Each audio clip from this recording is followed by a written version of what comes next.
Happy hump day, my little planners.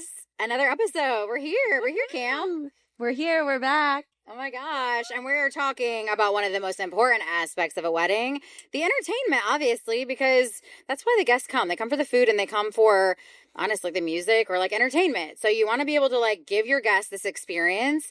And so we're talking about the music today. Yes. And while we do love a band and we love live music, but today we have a DJ, a special guest DJ, and in today's episode, it will resonate with some more couples while we plan these weddings and figure out the wedding vibes of our wedding. And we also figured it was easier to interview one person instead of rather than five. Yeah. True. Oh my gosh, I'm so excited to introduce you guys my friend, somebody that I've worked with at many, many weddings. She is a badass girly. She owns her own company. She's been DJing for like 10 years. She does all events, not just weddings, but we're obviously talking about weddings today. She will literally and figuratively get a grandma with bad knees on the dance floor. So please welcome my friend and a damn good DJ, Jilly Beatz. Jilly Beatz. Welcome. Was that a good intro? I mean, it's not as good as like probably what you would do at a bum, you know, like sound. That was perfect. Okay. Thank you so much, ladies. Maybe we I'm can add so that in. Did we miss anything? Like, you know. No. Okay. No, absolutely not. You hit it right on the head. The entertainment is so important. Having a DJ or a band is a very important decision to make. It is. And we'll get more into that. But thank you so much for having me. I'm so excited to talk all things music, of course. Thanks for being here. I mean, you're literally about to give birth. Yes. Yeah. You do appreciate Literally. it. She's ready. Literally. Do we have a little DJ on our hands? Oh, yeah. Oh, my We got the next DJ in the queue. She dancing Next around in female. there? Girl, you don't even know. She is dancing all the time. My midwife is like, oh, do you have a kick count? I'm like, I don't need to have a kick count because she is like... Tippity tapping. Yeah. I love Yeah. that. And it's funny because when I'm DJing too, so I only stopped about a month ago. No way. Yeah. No. I know. I'm like, I should probably stop now because I'm like huge. Oh. When I would be in the zone like DJing, she would be like chilling, sleeping. I swear. And then it's like once I started breaking down and packing up and then going home for the night, then she's super active. Like she's in her Zen zone when I was in my zone. Isn't that funny? That's so cool. Like I mommy, know, like right? daughter. I love that. Right. She's She'll mommy's come out. doing her thing. Love music, I'm sure. Yes. Oh yeah, it's gonna be great. But thank you ladies for having Oh me. my I'm gosh, excited. thank you so much for being here. Like, honestly, I do appreciate it because I know that you have other things going on. So That's all right. we want to talk though. But, Music yeah. is, like you said, it's so important. The difference between like a DJ and a band obviously is a big decision. A lot of it comes down to really money, I think sometimes, but also it's that feel. And sometimes like a DJ brings the energy that maybe a band can't do. But like, how do you actually get grandma with the bad knees on the dance floor? Like, because I've seen that happen. You're really good at it, but it is definitely a skill and a talent to be able to like get a dance floor moving and like get the energy up. Right. And you've seen that firsthand happen. I should mention on a Sunday afternoon. Wasn't it a Sunday? Oh, Sunday yeah. wedding. We were It doing was a Sunday wedding Sunday. together, and literally, grandma was. No, I don't think it was a grandma. I think it was honestly the groom's mom, It and she might was have- like, "I can't walk down these 3 stairs because I Right. got bad knees," and so I had to like rearrange the whole like lineup for like the ceremony, and then like 4 hours later, she is literally like grinding on the dance floor, and I was Like like, some Lil Jon, and she was breaking down. It was 2 p.m. on a Sunday. Yes. And there is definitely... "It's still daylight, y'all." I love that. Yeah, like I didn't even have dance lights on yet because it was still daylight out. It was not appropriate to put on any dance lights yet. But there's definitely, of course, a lot that goes into it. But the main thing is really it's bringing the energy for your people and it's connecting with them. You know what I mean? You could tell when a DJ just shows up to be there for a paycheck, you know, and then want to go home. And then you could tell the difference when a DJ shows up and wants to show up for their couple. Right. You know what I'm saying? Right. Like, I genuinely want to be there for my couple. I want to connect with their family. Not to say that, you know, I've met with all their family beforehand. I haven't met any of their family until the wedding day. But once it's wedding day, you know, I'm here for you and I'm going to show that in every way. And I feel like, you know, the more you're able just to connect with them, even that little bit during the prelude, right, before the ceremony starts, if you can have a little conversation with them and just say what's up and let them know, hey, I'm the DJ, I'm here for you tonight. they're going to feel that later on in the night, and then they're going to come back and they're going to support you. You know what I mean? It's like they're going to be your people when it's time for you to do your job, which is DJ for them, you know, and play the music.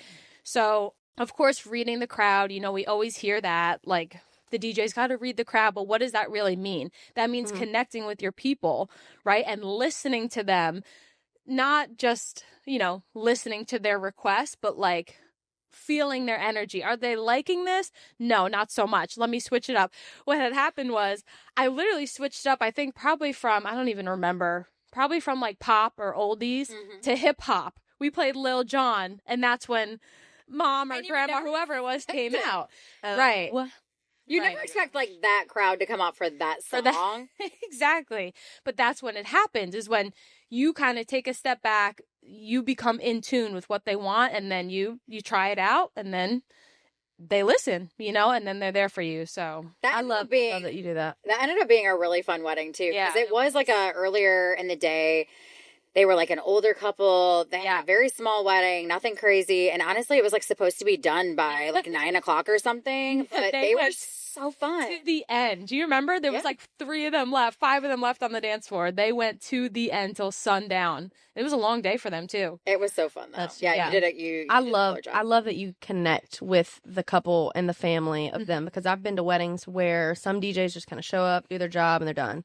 And even the emceeing, you can feel it when they announce the couple or whatever. They like don't even know the name. Right. Which are the names? You're like, bro, have you even like met them and talked to them? Like, what is happening right now? Right. Yeah. Right. Like when I do the introduction and I say, you know, it is my honor to be here. Like I mean that. You know, you could have chose anybody to be here and do this part of your day, make all the announcements, have all the sound, play the music, create the energy, and you chose me. So I truly am honored to be there, and I hope that shows in all the weddings that I do. So yeah, because at the end of the day, like anybody can put together a Spotify playlist and play their own music. Right. There's so much more that goes into like being the full entertainment for a wedding. And to do what you can do and mix it and switch it and fade it and do all of that and add the vibes, announce, say whatever you want to say on the mic. Like, that's huge. I think that's a big deal. So true. And the fact that you're a girl, I don't know, I just love that. I do. There's very minimal like women DJs that I see in this town. Yeah. You and DJ Baxter, shout out, girl.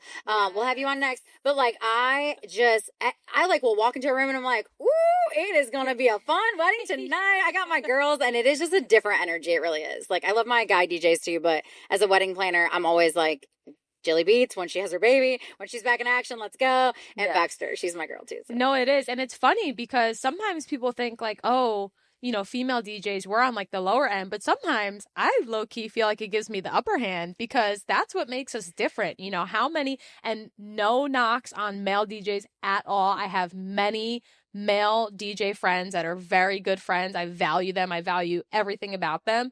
But how many times have we seen a male DJ? All the time. Yeah. At the club, at weddings, at private parties, everywhere you go, you always see male DJs. So I feel like it kind of gives me the upper hand being female, because it's that one thing that's different, you know? The first time I saw you at a networking event, you were like, I like walked up to you because I was doing content, and she's just like, ooh, and she just like feels her crowd. She is literally like another guest at a wedding, just hyping everybody up. Like that's what it should be. Again, it is like somebody's, you know, super important event, and like you just want everyone to have like the time of their life. Every person that attends it, you want them to leave and be like, that was a damn good party. Like that is the point. So I think you just absolutely crush it every time. That's the thing. Like when I can feel that from the couple and their family and friends, my night is so much more fulfilling. You know, like when I get in the car at night and I feel success, it's because of that. It's because I know they had the best night ever and they're so happy. I just can't help but feed off that energy, you know, so that makes me have a better night and just makes my job, you know, this is the reason I do what I do, truly. What made you want to become a DJ? What made you want to get into the music industry? So it's funny because I have been working with DJs in this space, weddings, bar and bat mitzvahs, sweet 16s, literally as long as I was able to work. As soon as I was 17 and I was able to drive and get a car, I applied to work with DJs, and I was the hype girl for bar and bat mitzvahs. I was doing photo booths at weddings. I was always in the space working alongside a DJ. Mm-hmm. And it wasn't until a few years later that I was really like, okay, I think I'm onto something here. I can always hear the next song coming. Like, I was able to predict it. I can hear them transitioning. And I'm like, why don't I just DJ? You know what I mean? Like, I have the part that you can't learn. I just don't know the part that needs to be learned, which is working a controller. So after years of working with DJs, I finally got myself a controller. I learned how to DJ, just the basics, from another female DJ in New Jersey, which is where I'm from. And from there, I just kind of figured it out. It didn't take me too long because, like I said, I feel like I have that part that you can't learn, just being in tune with the music. And it was just a matter of learning how to use the controller. Mm-hmm. So from there, I started mixing, kind of figuring it out, and then eventually DJing events, weddings. And now here we are. Now I do it all. And I ain't going to stop. I ain't stopping. I know. If you're doing it 8 months pregnant, I feel like you're very educated. So let's talk a little bit about like some questions that we had come in from some listeners. So essentially, like, what goes into the booking process? How far out should somebody be booking you? Sure. So like most vendors, I would say, in the wedding space, you should be booking your entertainment or DJ at least 3 months out. I feel like 3 months is kind of on the lower end. I feel like that's far, yeah. That's even like last minute kind of deal. But exactly. Yeah. At least 3-4 months out to get what you want. Because what's involved in that is, one, obviously making sure that your DJ is available for your probably prime date if you're booking 3 months out, right? And making sure that they have the time to create your playlist and not just show up for your day, but create your playlist, sync up with your planner, with your timeline, make sure everything's straight. And then what's involved in the booking or the planning process on my end is I get together with my couples, whether that be virtual, in person, phone call, Zoom, and we go through your timeline and we go through every part of your day, not just the music, because if you really think about it, the DJ is involved in every single part of your day, from before the ceremony even starts, right? The prelude, I'm most likely playing prelude music unless you have a live musician, through to the very end, to the last song and the last announcement that needs to be made. Mm-hmm. So I go through every single bit of the day with my couple to get a feel of what their expectations are from me, from their guests, what they want the vibe to be, what they want my vibe to be. And then, of course, we go over music. So there's so much more to it than just curating the playlist and talking about the dance floor, right? It's every other part of the day, too, that I'm involved in that I like to break down with them to make sure I'm on the same page and I can best, provide for them. Yeah. Love that. Now, while doing all that, do you have any crazy stories? I know we talked about grandma. Do you have any other crazy? You've been doing it 10 years. You gotta have something. Even ceremony, like during a ceremony, even. I do. I have crazy stories. A lot of grandmas, flower grandmas. I'm sure you've seen that. Yes. I love that trend. I'm all about it. I'm like, let's have some booze. Let's make this a party. I love the flower grandmas. They're great. But I would say that I have like two crazy things. The craziest thing that has ever happened to me, like that has involved me directly at a wedding, was the mother of the bride getting kicked out of the wedding. No, she literally got kicked out. I'm so sorry. I should not be like laughing. No, it was crazy. I felt so bad. Why? For this bride. Why? And if you so, no, here's the part. She got kicked out, and I was kind of part of the reason of her being kicked out. She was giving her toast, her speech, and she just came out the gate hot. She just said things she should not have said. The planner looked at me and was like, cut it off. So I had to cut off her microphone. I literally had to mute it and say, I think I have a technical difficulty. Let's open up this dance floor. And it's funny because it kind of worked that I opened up the dance floor because the guests had been sitting for so long because of some other nonsense that she caused prior to that. Oh, no. By the time we got to the toast, the guests were so ready to just get up and like get moving because they had been sitting for so long that me opening the dance floor as a distraction kind of worked because everybody just came right on the dance floor. Bride left, took a walk to gather herself. Yeah, no, I felt horrible. Who picked her out? the bride or like the So- planner? Oh my God. I need to know. It's even worse. So after I cut off her mic, she tried to fight the planner. So then the planner What? got her escorted out by security. But here's the other thing too. It wasn't that big of a surprise. Well, obviously it was a surprise, but the fact that she got kicked out wasn't, an unheard of thing, because we had gotten an email the night before saying, hey, the bride said if anything happens with mom, she is to be escorted out. That is So- devastating. I guess it was almost just like, I don't want to say it was waiting to happen, because it definitely could have been avoided had she just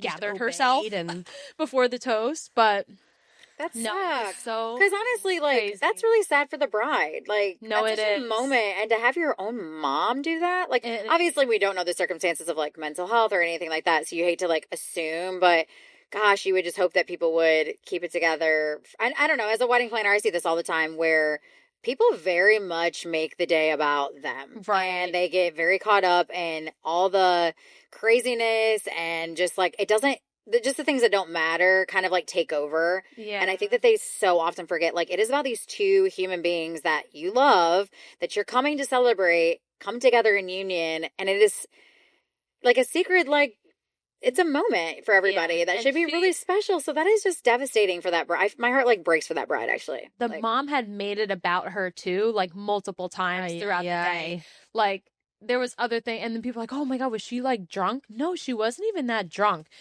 To give you another example, she came up to me during dinner and she was like, hi, can I make a request because the music sucks? That's no what she said to me. way. And like, I'm like, can we cut you off now? right. Meanwhile, Get out. this Red is the flag. music that the bride and groom put together. This is their choice of music during their dinner time. You know what I'm saying? So, of course, I handled it, super professional. It was super nice. Sure, what do you want to hear? I am going to prioritize their list first because this is what they want. But what do you want to hear, ma'am? So it's not. Ma'am. You hit her with the ma'am. Yeah. You got to hit her with the ma'am, real, because it's like low key kind of offensive, but you're also being polite. Yeah. But on a more positive note, this was also something crazy that I feel like I have experienced, but it's a much more positive one. I had a bride sing her processional song down the aisle, Oh. literally into a microphone. I had to cue it up perfectly, and it was a surprise to the groom. So that was another like crazy thing that I've experienced, but it was a very positive one. It worked out perfectly. I was so happy with the timing, and the groom was so happy. So that was awesome. That's sweet. She's saying, Yeah, that was crazy though. I It was was like, good. girl, you seriously want to do this? Are you Like, sure?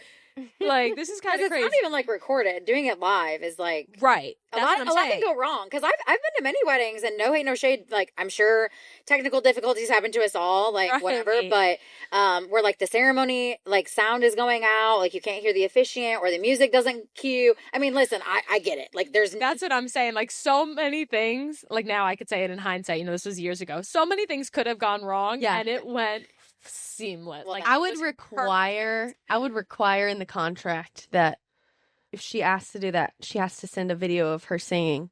So if Oh, you it's can get fine. the all clear. Well, it's funny because she had like recorded the first verse was recorded, but that she Mhm. wanted to jump in for her verse. That's why I'm saying it was so complicated with the Ah. timing, because I had to like loop an instrumental version of her part until she was ready right at the beginning of the aisle, and then once she was ready I had to like cue in that I call it an 8 count because I did cheerleading, but Same. in music it's called a bar, or the 2 bars right before she was ready. I had to like cue that in perfect timing for her to jump in. That just shows how good you are. Yeah, honestly. I mean, like, Girl, I like after she got down the aisle, I was like, praise the Lord. Thank God. It's so funny that you Oh say my that God. because as a planner, you kind of like, you stress. I mean, you stress all day, but you stress up until you get to that ceremony moment. And then you're like, once the ceremony's done, I feel like I can breathe. And usually No, it's same. not like, unless you guys are not doing the ceremony, you're kind of the same. Like, It you're- is the same. It's stressful. It is the same. And once I get to the reception, like opening the dance floor, that's when I'm like on, like I got to be on.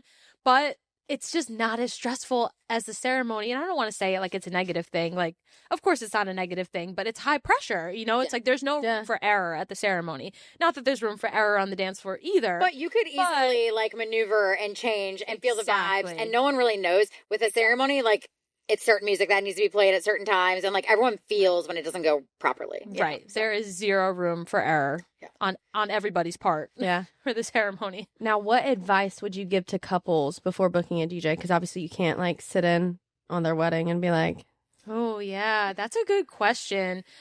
Honestly, the main thing, just to keep it simple, is have a conversation with them. You know what I mean? Have a conversation with them. If you could get them on the phone, great. Even if it's just over, messaging, or you could check out their social media, have a conversation and ask them the questions that you feel is important, because what you feel is important on wedding day, I might not feel is important, right? Mm-hmm. You might be, the ceremony might be the most important part to you, whereas the reception might be the most important part to you. So when you're kind of interviewing your DJ or picking them out to figure out who you want, ask them the questions that are important to you and see how they respond to those, because how they respond to those is going to give you a good feel of how they're going to, treat your most important moments. And then of course the whole day. So have a conversation with them, feel the vibe, because energy doesn't lie, you'll be able to tell whether it's, yay or nay. So, So last question has to do with just cost. I think a lot of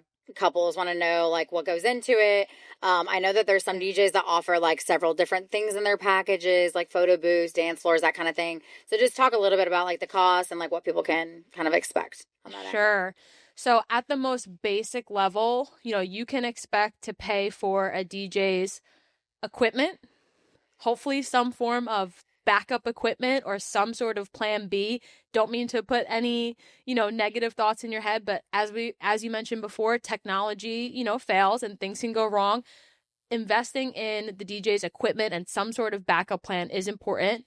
And their experience, that all ties into how a DJ puts a price on themselves, and of course how much they're going to invest into their day, to put on their performance for you. So those are the main things. And again, ask your DJ those questions. If you're not sure, does your price come with ceremony music, or does it come with dance lighting, or does it come with, are we allowed to pick out the music? Ask your DJ the questions that are important to you. Any red flags that you like would just give, like to just put out their way so that when they're kind of picking a DJ, they know like what to look out for? Yeah, I guess if you ask them a question and they're not able to give you a hard answer, like if you say, hey, what does your setup look like, right? Or what does ceremony sound include? And they're not able to give you a hard answer, that's kind of a red flag.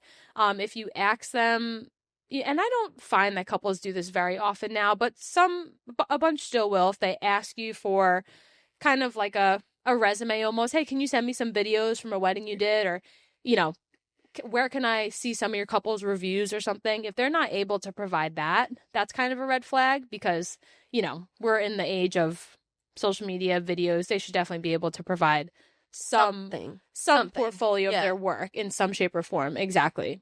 Very awesome. Yeah. Well, thank you so much for being here. Yeah, I enjoyed chatting with you. It honestly has been so insightful, and I don't know, your crazy stories are still, I think my jaw hasn't even been picked up from the floor yet. Like, that's crazy. And even you just saying that you just put a hold on DJing and you're and it's because I felt kind of funny, like even at the wedding we did together, like they couldn't really tell, but then once I didn't tell them till the end of the night, because I don't want them to worry about me, because I'm good. Then the groom was like, oh yeah, I see it now, because I was trying to hide it, because I just don't want them to worry. So oh my gosh. Where can people find you? What's your social media? So the best place that people can find me and my recent work is Instagram, DJ_Jillybeatz. That's JILLYBEATZ. Perfect. And we'll definitely have that in our show notes for you. You guys book her. She's so amazing. After she gives birth. Congrats on baby girl. We can't wait. Wait a minute. Can't wait to see her in her little headphones. Yes. Oh my God, so cute. And then you guys can also follow along in our journey. So follow us. We're on all the social media platforms. Instagram, RSVP_thanks_pod. TikTok, RSVP _thanks, and then Facebook group. You can also ask us any questions on that platform. It's a group that anybody can join. That's RSVP Thanks Podcast. And be sure to call into our hotline. Leave us any questions, advice, any wedding planning tips. Any more crazy stories. We would love to hear them. If you can top that one, y'all, call and leave a voicemail. Yeah, true. Try. I dare you. Yes. I dare you. Call us at 320-558-RSVP. And as always, you guys, happy planning. And don't forget to RSVP. RSVP. Thanks.